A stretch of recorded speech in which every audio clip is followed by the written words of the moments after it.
But all these agencies do what is called a joint inspection.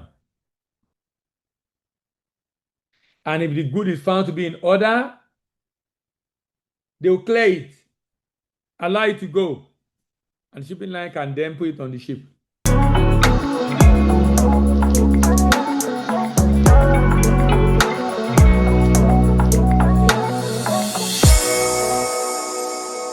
In this video, I'll be talking about port clearance and inspection. What does this mean?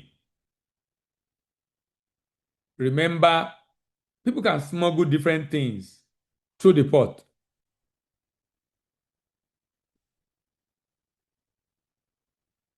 Imagine someone exporting marijuana or cocaine.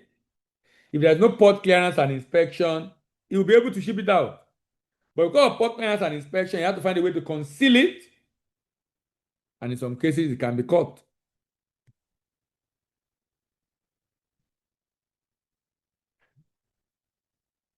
The port clearance and inspection is primarily done by custom and other port agencies in many countries.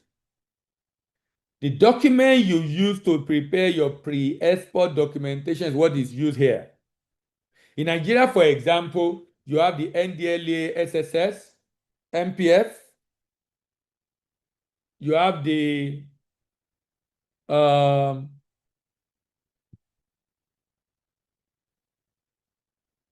customs, you have the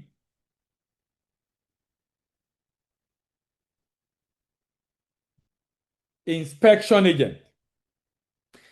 For every shipment from Nigeria, inspection agent issue a document called Clean Certificate of Inspection. Clean Certificate of Inspection. The custom issues single good declaration. But all these agencies do what is called a joint inspection. And if the good is found to be in order, they will clear it, allow it to go, and the shipping line can then put it on the ship. However, depending on the item you are exporting, so if you are doing food item, at this point, custom will not allow it to go if it doesn't have NAFDAC number, if it's processed food. If it doesn't have fumigation or FASAN certificate, if it's agricultural commodity.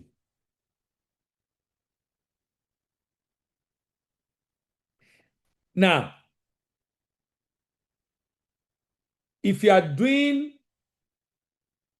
solid mineral, for example, solid mineral, at this point, they will check if you have a mineral export permit. If you are doing processed food, they will confirm if you have NAFDAC.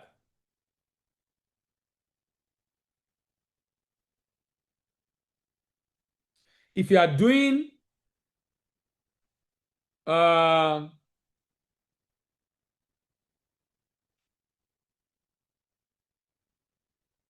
agri-commodity, they will confirm if you have Nigeria Agricultural Quarantine document or federal produce inspection document. If you are doing artwork, they want to know if you have an evidence that you are eligible to export this item, like a permit.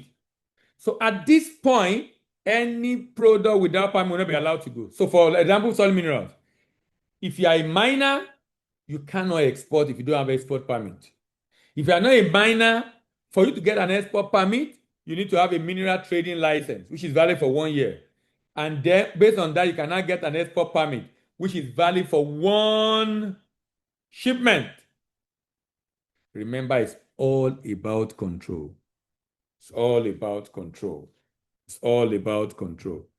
So port clearance and inspection at origin is designed. The port clearance and inspection at origin is designed to help ensure that the item leaving the country is eligible to leave the country. This is not just done at origin, it's also done at destination, the government agency in that country is also going to check to ensure that you're not shipping product to their country that is banned, contraband, not allowed, and that the quality is even meeting their own standard in that country. All right, thank you very much for joining me in this video. I'll continue this video in the next when I'll be talking about post-export documentation. Post-export documentation.